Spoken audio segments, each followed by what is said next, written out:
Hi అందరికీ నమస్కారం. నా పేరు డాక్టర్ శైలజ. నేను వీకేర్ ఫిజియోథెరపీ క్లినిక్ లో స్పోర్ట్స్ ఫిజియోథెరపిస్ట్ గా వర్క్ చేస్తున్నాను. ఈ రోజు మనం పోస్ట్ ప్రెగ్నెన్సీ ఫిజియోథెరపీ అంటే ఏంటో తెలుసుకుందాం.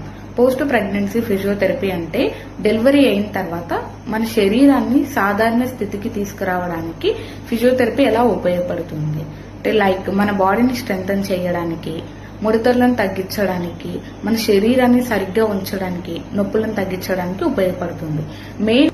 మెయిన్ గా ఫిజియోథెరపీ వల్ల కలిగే ముఖ్య ప్రయోజనాలు ఏంటో తెలుసుకుందాం. డెలివరీ అయిన తర్వాత మన అబ్డామినల్ మజిల్స్ అనేవి చాలా వీక్ గా ఉంటాయి. So pelvic floor strengthening exercise చేపించాలి. బేబీ బరువు కారణంగా నడుము నొప్పి వచ్చే అవకాశాలు ఉంటాయి. సో నడుముకి సంబంధించిన ఎక్సర్సైజ్ చేపించాలి. తర్వాత మెడ నొప్పులు, మోకాల నొప్పులు, భుజాల నొప్పులు, మోచే నొప్పులు, వెన్ను నొప్పులు వచ్చే అవకాశం ఉంది. సో వాటికి సంబంధించిన ఎక్సర్సైజ్ చేపించాలి.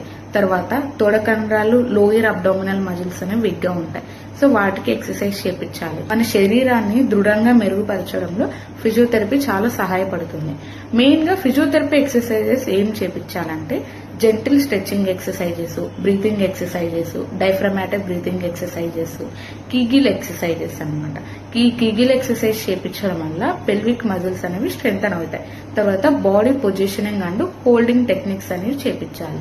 అసలు ఫిజియోథెరపీ ఎప్పుడు స్టార్ట్ చేయాలి? నార్మల్ డెలివరీ వాళ్ళైతే 6 వారాల తర్వాత స్టార్ట్ చేయొచ్చు. అదే సిజేరియన్ వాళ్ళైతే డాక్టర్ ని కన్సల్ట్ అయ్యి వాళ్ళ ఒపీనియన్ తీసుకొని స్టార్ట్ చేయొచ్చు.